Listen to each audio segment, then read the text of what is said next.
Hi, I'm Josh, and I'm so grateful that you have chosen to give me some of your time as I talk about my 4-year YouTube anniversary.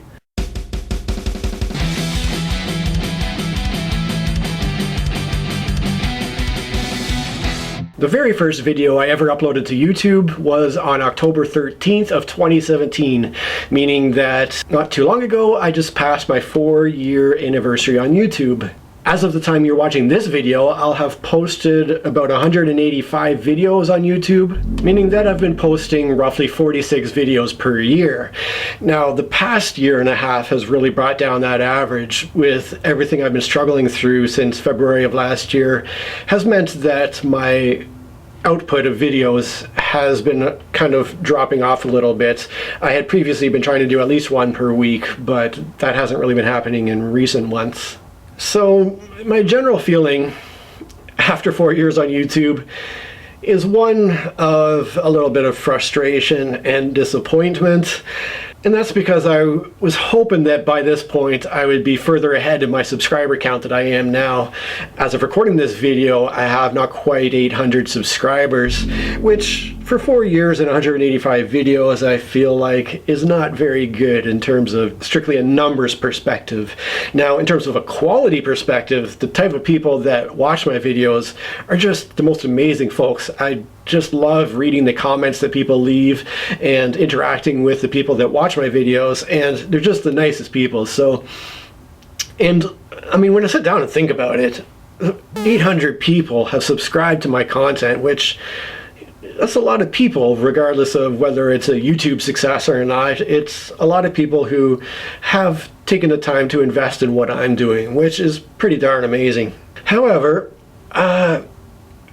I did have kind of a goal in mind when I started off with YouTube, and part of it came about as a result of ending up on disability from my job as a paramedic. I hate everything about being on disability, and I, more than anything, would love to just get to a point where I'm financially independent again and I'm not dependent on disability to scrape through in life. And in the back of my mind, I thought, well, maybe if I work hard enough and long enough at YouTube, maybe I'll get to a point where eventually I'm starting to make a little bit of money from it. And if I continue to work hard at it and spend the time at it, maybe over time it could grow into something that is more of an independent income for me. Now, that hasn't even come close to happening. I mean, the very smallest step of reaching any kind of success on YouTube is hitting 1,000 subscribers, because I don't know if you know this, but you don't even get a full channel with all its features until you're at 1,000 subscribers, and then the other features are unlocked for the channel. So it's kind of an important number for YouTubers, and I'm still well short of that 1,000 subscribers goal there after all this time and all these videos. So at this point, I'm not really expecting to be any kind of success from an analytics standpoint on this website.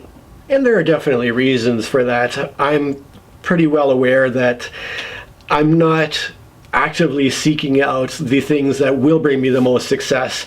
For instance, when my content was primarily board gaming content, I really needed to focus on the whole cult of the new aspect of the hobby, getting all the latest and greatest games and talking about them so that people can decide whether or not they are interested in purchasing the games.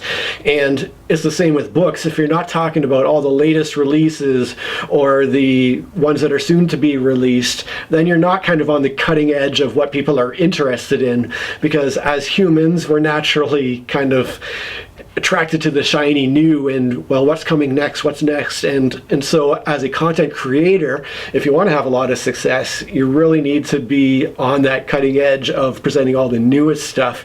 Whereas my approach has always been, whether it's games or books, is just, what am I enjoying right now? Let's talk about that. Let's not worry about the shiny new thing necessarily. For one thing, I don't have the money to invest in all of the newest thing all the time. I have what I have, and I enjoy what I have, and I enjoy talking about it. So that's part of the issue.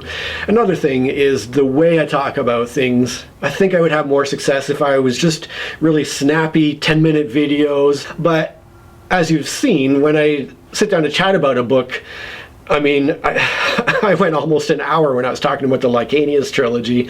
So I like to just take my time and talk about things that interested me as I was reading through the book. I like to really dive in there deep and pull out all the stuff that kind of grabbed me as I was reading.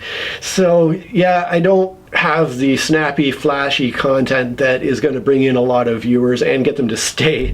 But that's where kind of the other goal of my YouTube channel was, besides maybe perhaps someday being a source of income. It was a way for me to talk about the hobby things that I was enjoying in the moment, and something that I could refer back to in the future for books in particular. When I think about, oh yeah, what did I think about that book? I can sort of look back and go, oh yeah, those were my thoughts on that particular author or book that I was reading. So a lot of it is for my own benefit, for my own way to work through my feelings and my thoughts that come up as I'm experiencing these kind of hobby activities. And when you're doing something for yourself, it's a different focus than if you're doing it for the masses, really, if that makes sense.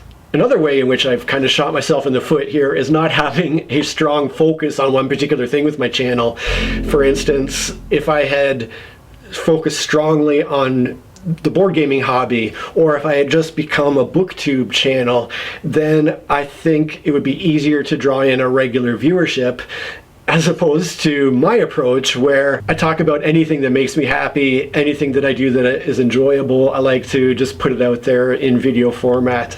And as a result, I have all kinds of topics. If you look at my playlists on my channel, you'll see that I have all kinds of different playlists, from board gaming to books to paramedic stories to music and all kinds of other different stuff. So my lack of focus with my channel, I know, is a part of the problem when it comes to my success from an analytics standpoint. And worse yet, I've really had to shift my focus in the past couple of years from being sort of primarily board gaming, secondarily books, and then tertiarily music, and then all the other stuff. I've had to shift that focus much more towards the books and reading side of things. And in a recent video I explained exactly why that happened. So if you're interested in all the dirty details of that, check out my other recent video there.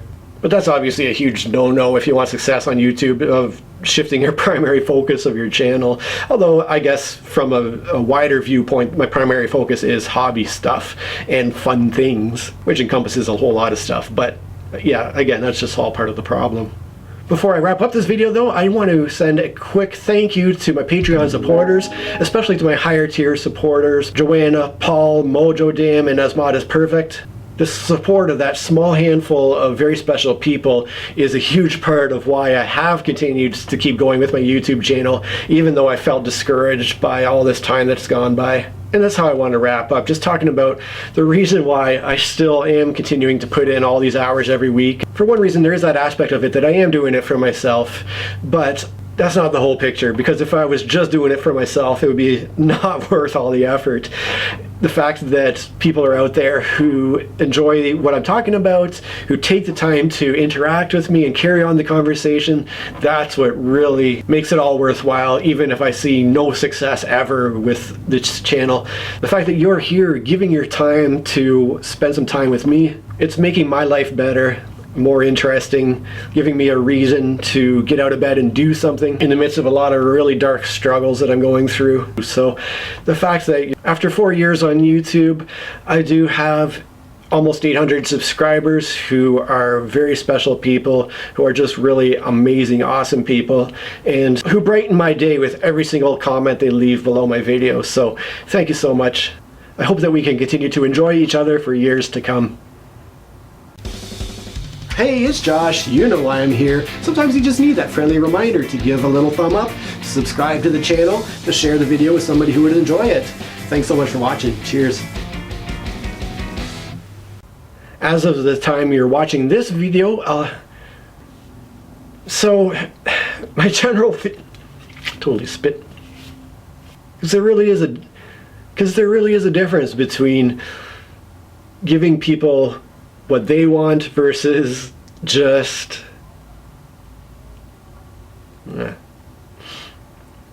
really there are the fact that you're here, take